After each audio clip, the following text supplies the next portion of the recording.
Hi guys! Welcome to my channel, ang The Math Lessons. Ngayong araw na ito ay pag-aaralan natin ang tungkol sa addition of integers. So bago ang lahat, alamin muna natin, ano nga ba ang mga integers? Ang mga integers ay binubuo ng set of signed counting numbers and zero. So ano nga ba ang mga counting numbers? Iyan ang mga numbers na nagsisimula sa 1, followed by 2, 3, 4, 5, 6, and so on and so forth. Highlighted din ang word na signed. Sa mga numbers, meron tayong dalawang sign na ginagamit. Ang positive sign at negative sign. So dahil sa sign na iyan, meron tayong dalawang uri ng signed counting numbers. Ang mga positive numbers. So ito ang mga halimbawa ng positive numbers. Ang positive 9, positive 3, positive 10, positive 1, positive 11, positive 7, positive 4, at 2. Si 2 naman ay walang positive sign sa unahan, pero siya pa rin ay isang positive number. Ibig sabihin, ang mga positive number ay pwede nating isulat ng may plus sign sa unahan o kaya wala. Okay? At ang ikalawang uri ng signed counting numbers ay ang mga negative numbers. Ito ang mga halimbawa ng negative numbers. Negative 8, negative 5, negative 7, negative 2, negative 9, negative 11, negative 8, negative 10, at marami pang iba. So, sa ang mga integers natin ay binubuo ng mga positive numbers, negative numbers, at ng zero. So, ang tanong, kasama ba ang mga decimals sa integers? Hindi po.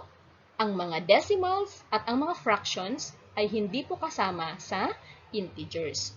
Only the positive and the negative counting numbers and zero. Okay, ngayon naman, mag-add na tayo ng integers. So kapag meron tayong 3 plus 5, ang sagot ay 8. So alam na natin yan. So alamin muna natin kung ano ang tawag kay 3 at saka kay 5. So si 3 at 5 ay tinatawag na addends. At si 8 ay tinatawag na sum. So actually, sa simpleng addition na ito ay nag-a-add ka na ng integers. Dahil yung 3 plus 5 ay pwede mo siyang isulat ng positive 3, then ang 5 ay pwede mong isulat ng positive 5. So ang sagot pa rin po niyan ay 8. So meron na po tayong integers. Ang sign ng mga addends natin ay parehong positive, kaya po ang sagot natin ay 8. Okay? So positive din. Okay, pag meron tayong positive 7, dagdagan natin ng positive 9, ang sagot ay 16. So, parang pera lang iyan. Kapag meron kang 7 pesos, so isipin natin na ang mga positive numbers ay mga pera natin. So, kapag meron kang perang 7 pesos, dagdagan mo pa ng 9 pesos, so ang total ng iyong pera ay 16 pesos. Okay. So, pwede mo na siyang isulat ng ganito. 7 plus 9 is equal to 16 pa rin. So, ayan po, ang ating adding of positive integers. So, ang rule natin dyan ay, in finding the sum of two positive integers, add the numbers and copy their sign. So, pagsasamahin lang natin ang mga numbers at kokopyahin natin ang kanyang positive sign. Okay, so paano naman kapag negative numbers or negative integers? Halimbawa, negative 3 plus negative 5, ang sagot natin ay negative 8. So, pagsasamahin din natin yung ating mga numbers, 3 plus 5, so that is 8. Then, copy the sign which is negative. So, isipin na lang natin, kapag ang negative ay utang, so meron kang utang na 3 pesos sa kaibigan mo, dagdagan mo pa ng 5 pisong utang mo sa kapatid mo, so lahat-lahat ng utang mo ay 8. So, let's try to think that negative is an utang. Okay? So, let's try. Paano kapag ganito ang kanyang itsura? Negative 3 plus negative 5, ang sagot pa rin ay negative 8. So, minsan kasi, ang negative sign ay nasa itaas, minsan naman ay nasa baba. So, gusto ko lang makita nyo na pareho lang po ang sagot. Okay, sunod. Negative 7 plus negative 9 is equal to. So, isipin uli natin, may utang kang 7 pesos, dagdagan mo pa ng utang mo uling 9 pesos, ilan na lahat? Yun ay 16. So, may utang kang 16 or negative 16. So, minsan, sinusulat din yan ng ganito. Negative 7 plus negative 9. Nasa gitna ang negative sign. So, ang sagot pa rin yan ay negative 16. So, ang rule naman natin kapag nag-a-add ng dalawang negative integers ay you're going to add the numbers and copy their negative sign. So, pareho lang po halos pareho ng positive integers. Kaso magkaiba ang kanilang sign. Kapag positive integers, ang sign ng sum ay positive. Kapag negative integers, ang sign ng sum nila ay negative 10. Okay. Subukan nga natin kung talagang naintindihan yung lesson kanina. Sagutan natin ang mga sumusunod. Positive 4 plus positive 8 is equal to 12. Negative 9 plus negative 1 is equal to negative 10. 12 plus positive 9 is equal to 21. Positive 6 plus positive 5 is equal to 11. Negative 3 plus negative 14, the answer is negative 17. So, in simple words, ang rule natin ay, in adding integers with same sign, pareho daw po yung sign, add the addends, and copy their sign. Okay.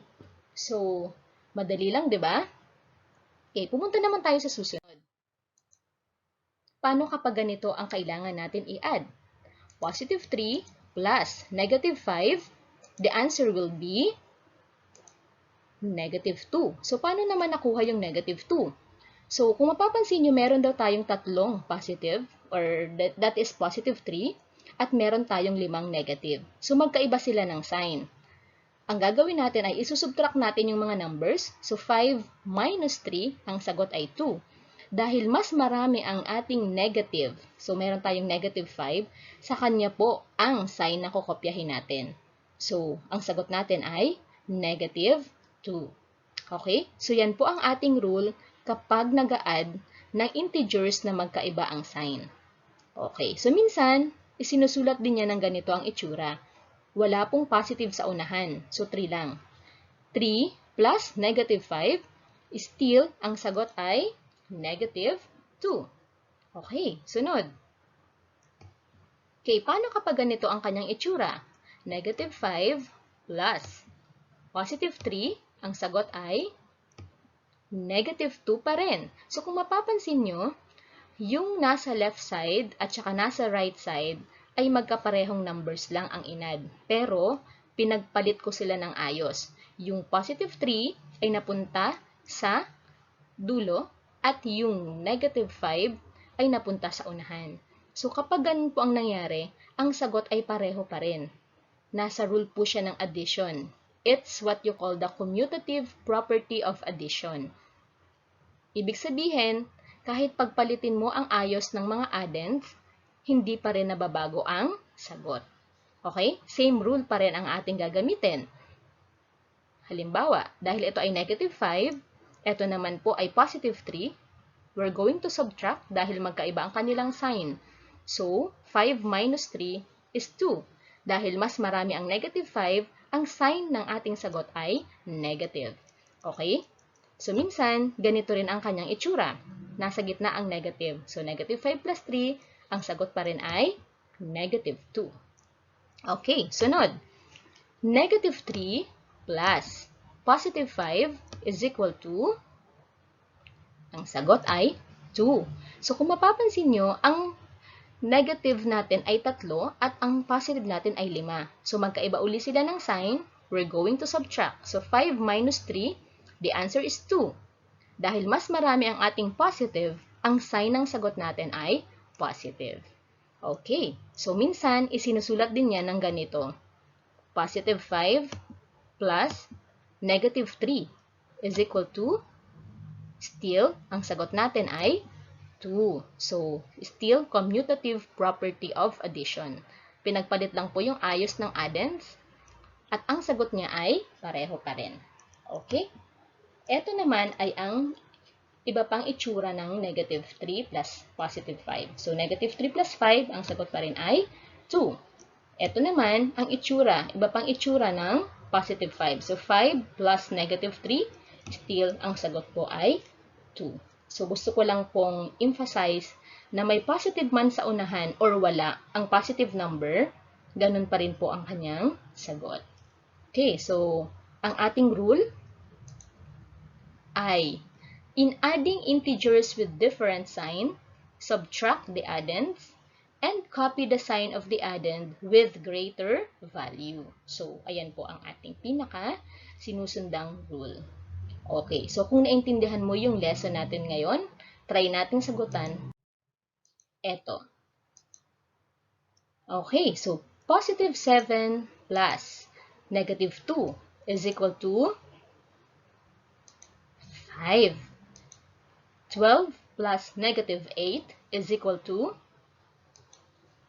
4. Negative 5 plus positive 5 is equal to 0. Negative 9 plus 3 is equal to negative 6. Negative 10 plus positive 14 is equal to 4. Negative 18 plus 7 is equal to negative 11. Positive 13 plus negative 3 is equal to 10. 11 plus negative 10 is equal to 1.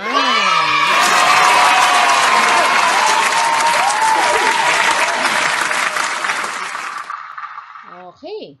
So, kung nasagutan mo ito ng tama, subukan nating sagutan pa.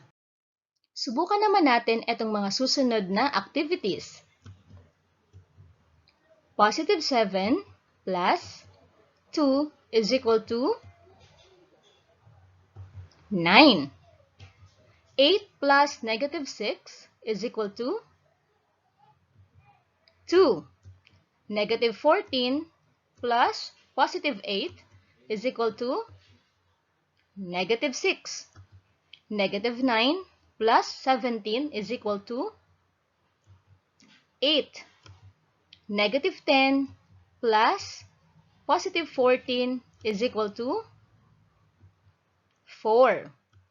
Negative 18 plus 7 is equal to negative 11. Positive 13 plus negative 12 is equal to 1. Positive 16 plus negative 1 is equal to 15. At subukan naman natin itong challenge na ito. Negative 10 plus 7 plus negative 2 plus 8 is equal to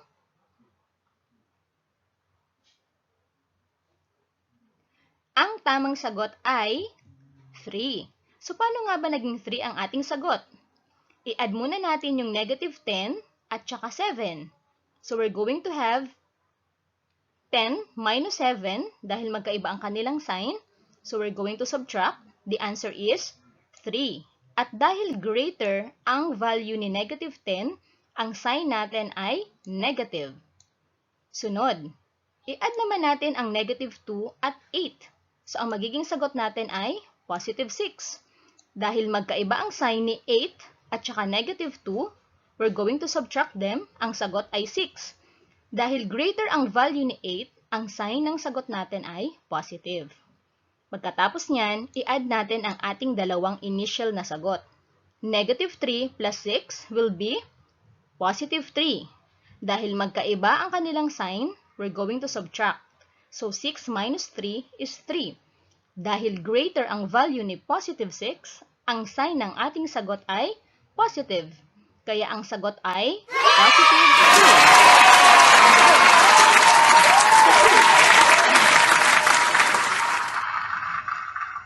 2. Ayan, sana may natutunan kayo ngayong araw na ito. At kung natuwa kayo sa videong ito, please don't forget to click the like button and please don't forget to subscribe in my channel. Thank you guys!